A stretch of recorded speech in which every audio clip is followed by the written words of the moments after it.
السلام علیکم ورحمۃ اللہ وبرکاتہ۔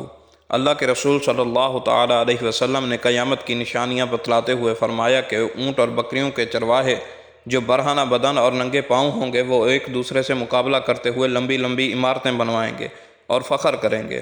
آج ریاض شہر میں عمارتوں کا یہ مقابلہ اپنے عروج پر پہنچ گیا ہے۔ دبئی میں برج خلیفہ کی عمارت دنیا کی سب سے اونچی عمارت بن گئی، تو ساتھ ہی شہزادہ ولید بن طلال نے جدہ میں اس سے بھی بڑی عمارت بنوانے کا اعلان کر دیا جو زیر تعمیر ہے۔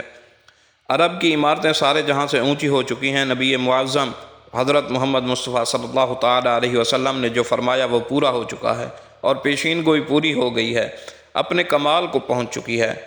عرب کا سب سے زیادہ تیل خریدنے والے امریکہ نے صدام کو ختم کر کے تیل کی دولت سے سیراب ملک عراق کے کنووں پر قبضہ جما لیا اور لاکھوں بیرل مفت وصول کر رہا ہے، تو پھر تیل کی بڑھتی مانگ نے تیل کی قیمتوں کو نچلی سطح پر پہنچا دیا، جیسے عرب ممالک کا سنہرا دور خاتمے کے قریب ہے۔ سوال پیدا ہوتا ہے اس زوال کے بعد کیا ہوگا؟ اللہ کے رسول صلی اللہ تعالیٰ علیہ وسلم کی ایک اور حدیث کہ قیامت سے پہلے سرزمین عرب دوبارہ سرسبز ہو جائے گی۔ سعودی عرب اور امارات میں بارشیں شروع ہو چکی ہیں، مکہ اور جدہ میں سیلاب آ چکے ہیں۔ عرب سرزمین جسے پہلے جدید ٹیکنالوجی کو کام میں لا کر سرسبز بنانے کی کوشش جاری تھی، وہ قدرتی موسم کی وجہ سے سرسبز بننے جا رہی ہے۔ سعودی عرب گندم میں پہلے ہی خود کفیل ہو چکا ہے، اب وہاں خشک پہاڑوں پر بارشوں کی وجہ سے سبزہ اگنا شروع ہو چکا ہے، پہاڑ سرسبز ہونا شروع ہو گئے ہیں۔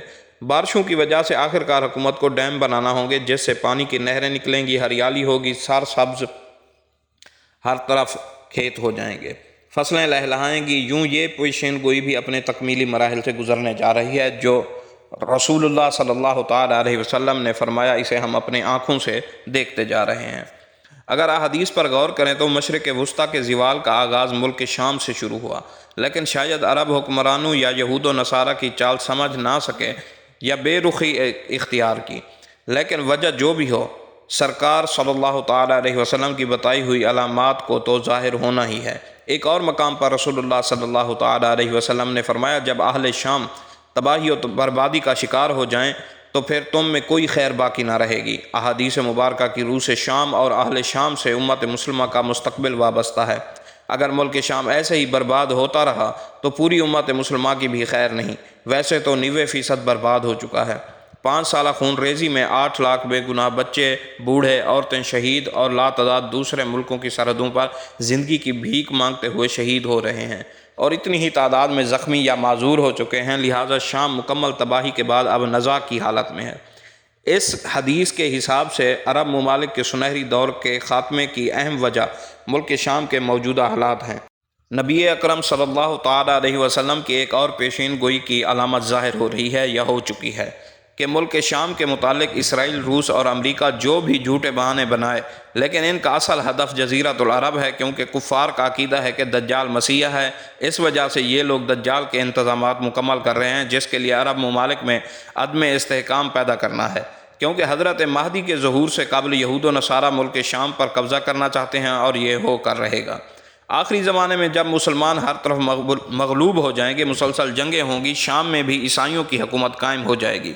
علماء کرام بتاتے ہیں کہ سعودیہ، مصر، ترکی باقی نہ رہیں گے، ہر جگہ کفار کے مظالم بڑھ جائیں گے، امت آپسی خانہ جنگیوں کا شکار رہے گی۔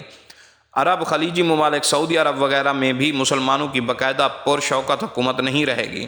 خیبر کے قریب تک یہود و نصارہ پہنچ جائیں گے اور اس جگہ تک ان کی حکومت قائم ہو جائے گی۔ بچے کھچے مسلمان مدینہ منورہ پہنچ جائیں گے۔ اس وقت حضرت امام مہدی مدینہ منورہ میں ہوں گے۔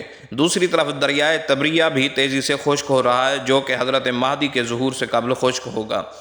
مشرق وسطیٰ کے حالات کو، خصوصاً مسلمانوں اور ساری دنیا کے حالات کو دیکھتے ہوئے صاف نظر آتا ہے کہ دنیا ہولناکیوں کی جانب بڑھ رہی ہے۔ فرانس میں حملوں کے بعد فرانس اور پوپ بھی عالمی جنگ کی بات کر چکے ہیں۔ سوال پیدا ہوتا ہے کہ اس عالمی جنگ کا مرکز کون سا خطہ ہوگا؟ واضح نظر آ رہا ہے کہ مشرق وسطیٰ ہی متوقع ہے۔